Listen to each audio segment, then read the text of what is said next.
Está havendo dificuldade para que as lideranças do governo componham a mesa diretora da Assembleia Legislativa a ser eleita na próxima segunda-feira, 2 de dezembro, conforme convocação feita pelo atual presidente da Casa, Evandro Leitão.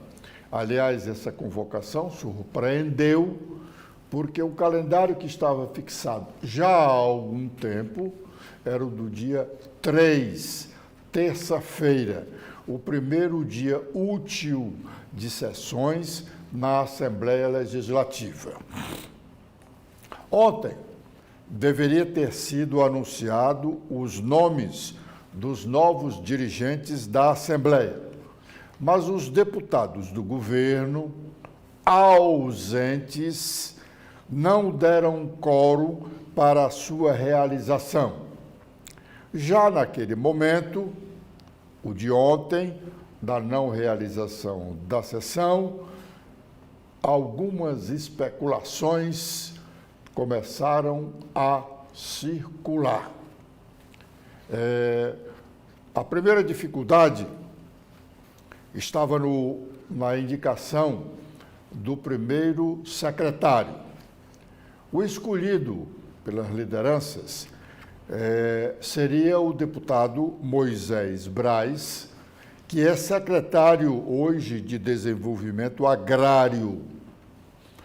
O nome escolhido para ocupar a primeira secretaria da mesa diretora não quer sair, Moisés Braz, não quer sair do secretariado do governador Eumano de Freitas.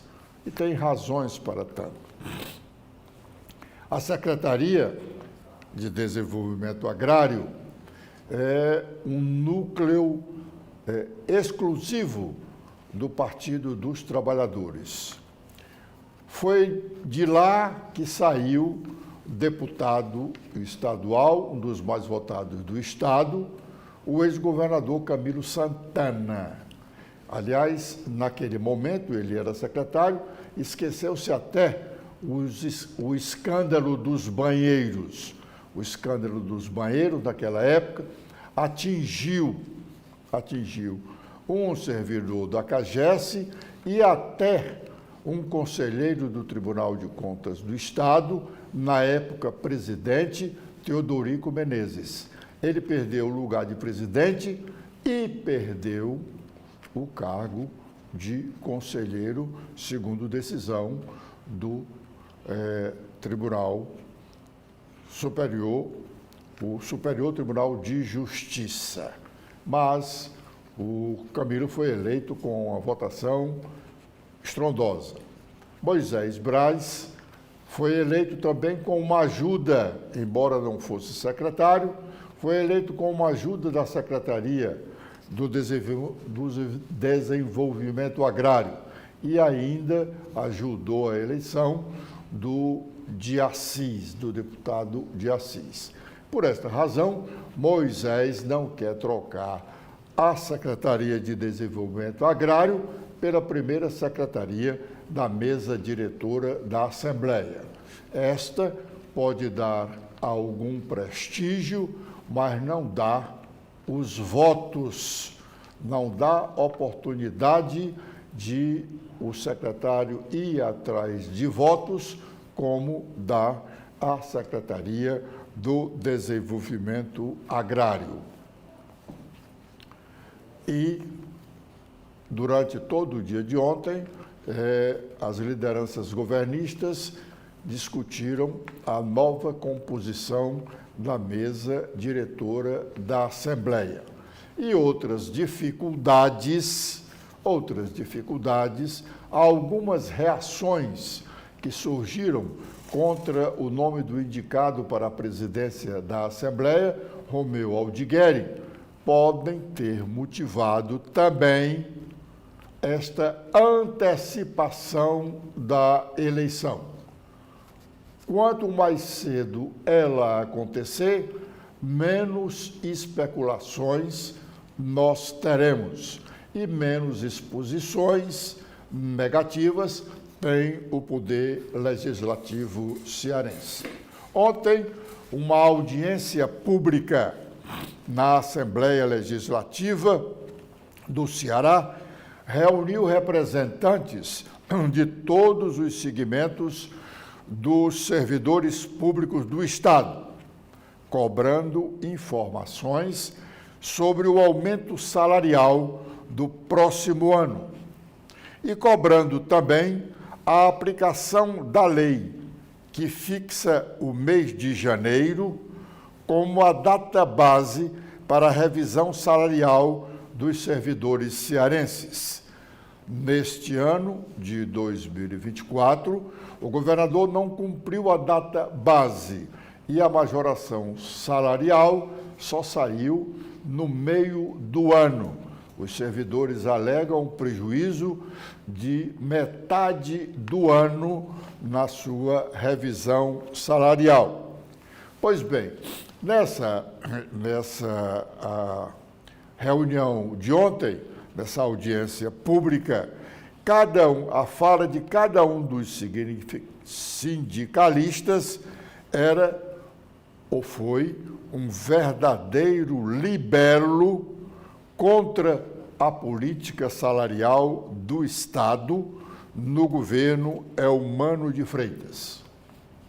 O servidor Quintino Neto, representando o Cine Saúde, chegou a dizer que o governo Eumano deu um calote neste ano de 2024. Vamos ouvir parte do que ele disse. Não falta uma vírgula de qualidade de argumento para o FUASPEC e os sindicatos que compõem esse... O que é que falta, pessoal? Vontade política. Aqui é um debate aprofundado pelo Dr. Lúcio, não é a primeira vez que ele apresenta, mas, infelizmente, os processos de negociação não têm se apresentado resolutivos, não têm respeitado o conjunto de servidores públicos do governo do Estado do Ceará. Infelizmente. Participei, Ravena, acho que da ante-reunião para anúncio do reajuste de 2024. Realmente, extremamente desrespeitosa a postura do governo do Estado para com os servidores públicos estaduais. E essa questão ela não pode mais se repetir. Aqui na mesa, quem acompanha mais efetivamente o FUASPEC é a nossa querida Givana Lopes, que é diretora do Centro de Saúde de Ceará, do CENES, Messias Carlos, Valdenha e a própria Martinha Brandão. Mas queria compartilhar com vocês, pessoal, que realmente a saúde ela tem carecido de ações mais efetivas por parte do governo do Estado. A Ravena colocou a questão das ascensões, Ravena. Foi, inclusive, uma decisão dos sindicatos da saúde em compartilhar o que o Estado deve mensalmente aos profissionais de saúde, seja do auxiliar de enfermagem ao médico. Variam de R$ 1.300 a R$ 3.000 por mês. E, gente, não tem outro nome a ser dado a isso, senão calote. Calote nos servidores públicos estaduais.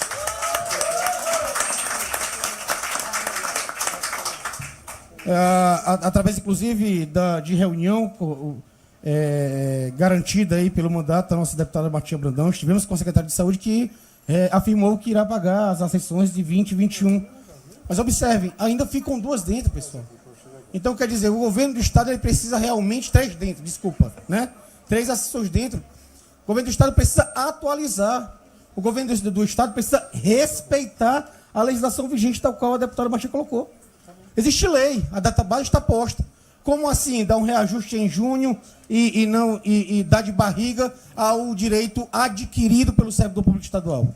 Que a gente percebe sempre 2 cenários, Cleiton.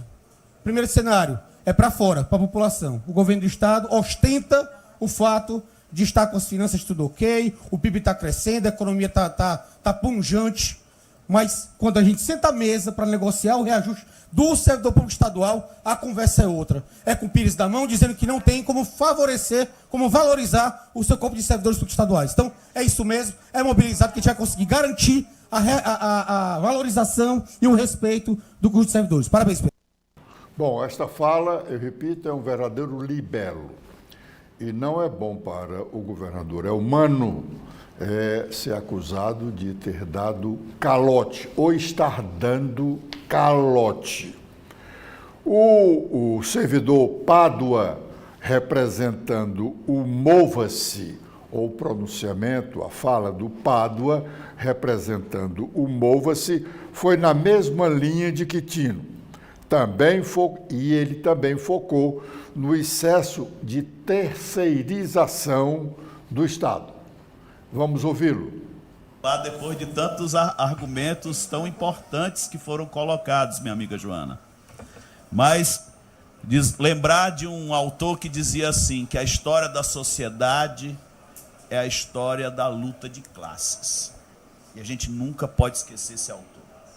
Esse autor tem que estar na cabeça de cada um e de cada uma aqui, para entender que o que acontece no estado do Ceará é uma disputa entre capital e trabalho.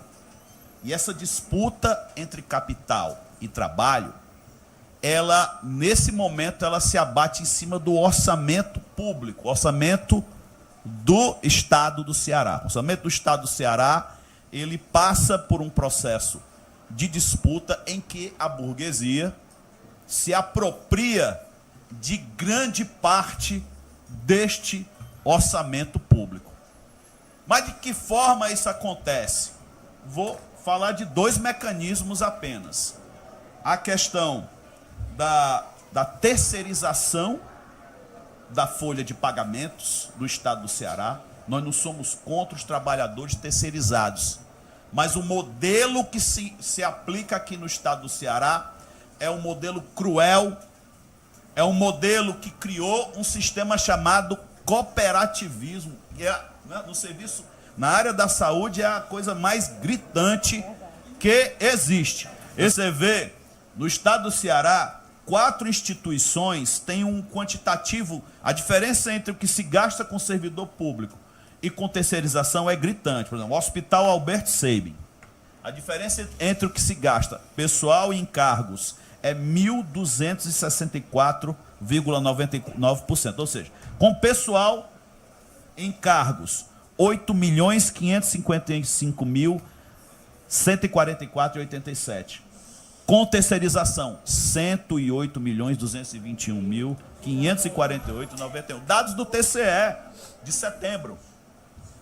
O reajuste de 2024 foi dado 5,62 a partir de agosto. Entrou na tua conta em agosto. Mas na terceirizada, foi dado 4,62 desde janeiro.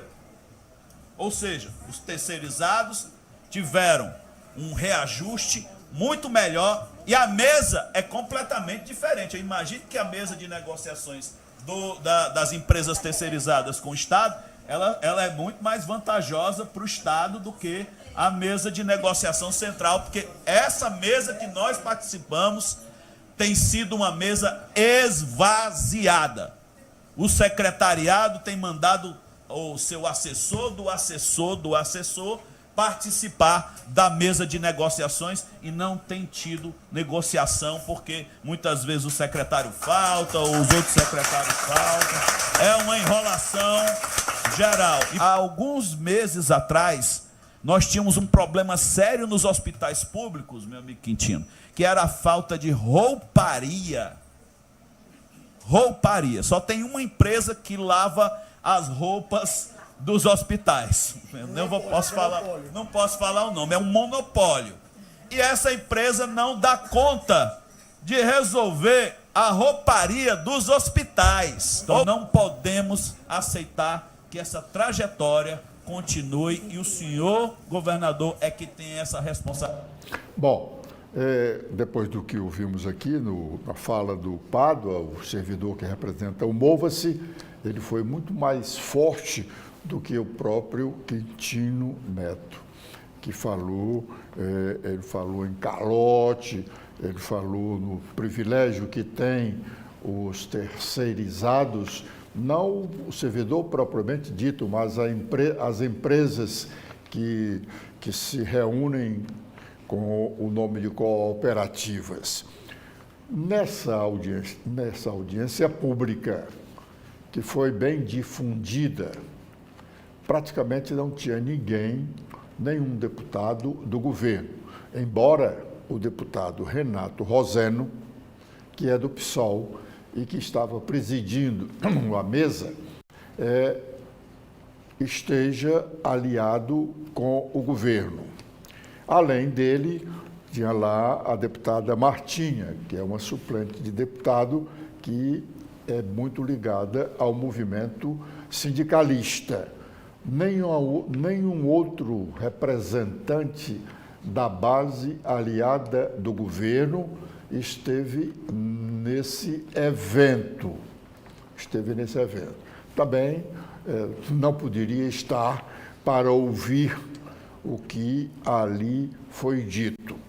Mas ainda temos, por fim, a fala do Sargento Borges. Sargento Borges, representando a Polícia Militar. Ele disse do sofrimento da tropa e cobrou do governo do Estado mais atenção ao pessoal da segurança pública.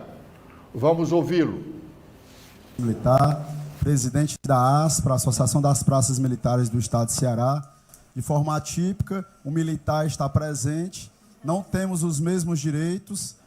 O militar, para quem não sabe, não tem direito à sindicalização, mas eu avoco o inciso 21 do artigo 5º da Constituição Federal, em razão de representar os nossos associados, que são mais de 12.500. Então, partindo desse princípio, eu tenho também direito de falar em nome desses militares estaduais, que também agradecem ao FOASPEC pela luta, né, dessa readequação salarial para o ano 2025, mas já que foi dada a oportunidade, também trazer especificamente uma pauta nossa, que é relacionada à nossa Lei Orgânica Nacional das Polícias e Bombeiros Militares do Brasil, que foi sancionada em dezembro do ano passado e que necessariamente precisa ser implementada aqui no Ceará. Não faz sentido o trabalhador fardado, policial e bombeiro militar, que defende e salva vidas, arriscando a sua própria vida diariamente em favor do povo cearense, ele ter uma estagnação na sua carreira de 15 anos. Olha só, senhores e senhoras, o policial militar e bombeiro militar, o praça especificamente, o operário, o chão de fábrica, aquele que está mais próximo da sociedade, ele passa 15 anos sem receber praticamente nenhum aumento salarial, mesmo tendo 2 promoções, porque ele entra como soldado e passa a ser cabo da Polícia Militar e Bombeiro Militar depois de 7 a 9 anos, depois ele se torna 3º sargento, mas ganha pouco mais de R$200 do que o soldado depois de 15 anos. Por isso que eu afirmo que existe uma estagnação salarial. E nós solicitamos que haja essa discussão dessa Lei Orgânica Nacional para que haja a reestruturação dessa carreira desses heróis fardados e que essa Lei Orgânica Federal, ela fala que é necessário que se tenha a remuneração com escalonamento vertical. E para concluir, tem outra pauta fundamental, que é um tema nacional relacionado ao 6x1 e que também foi mencionado relacionado à questão da carga horária.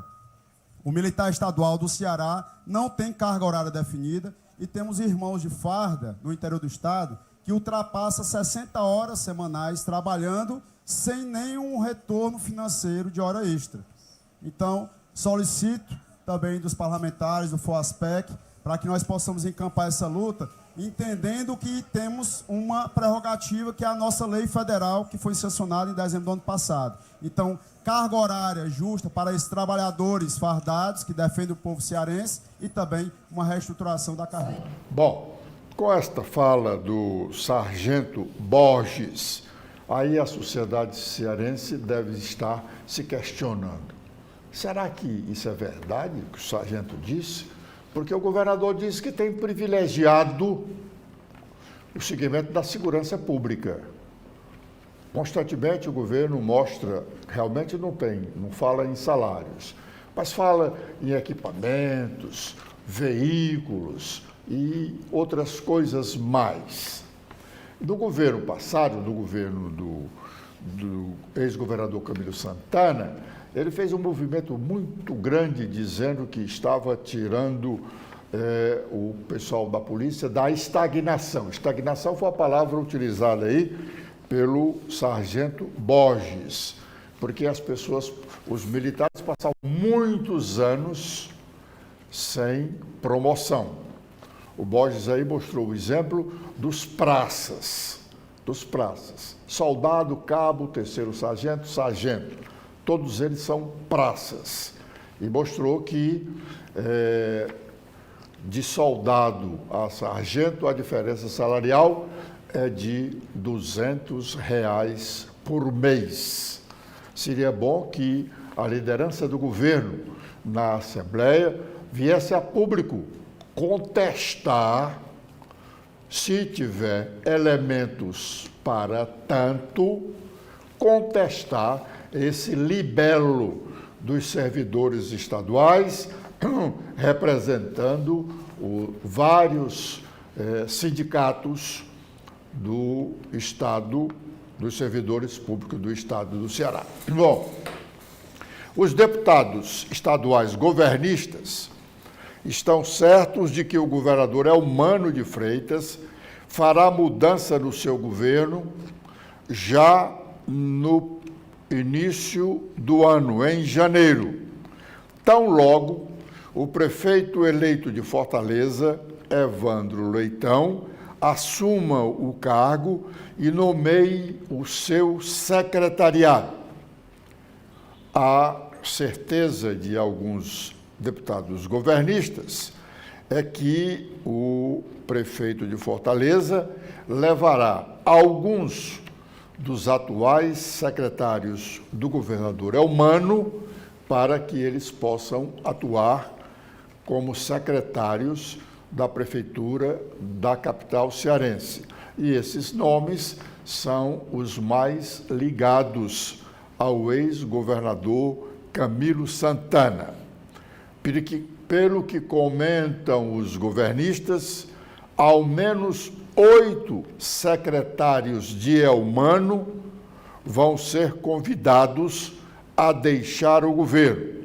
Uns por questões políticas, sai do governo, vai para a prefeitura. Outros por incompetência. Não sabemos, por isso é que não estamos dizendo quais os que estão relacionados na faixa da incompetência. O primeiro nome de secretário falado para deixar o governo é o secretário de Assuntos da Casa Civil, Maximiliano César Pedrosa Quintino de Medeiros. Quintino, que não tem nada a ver com o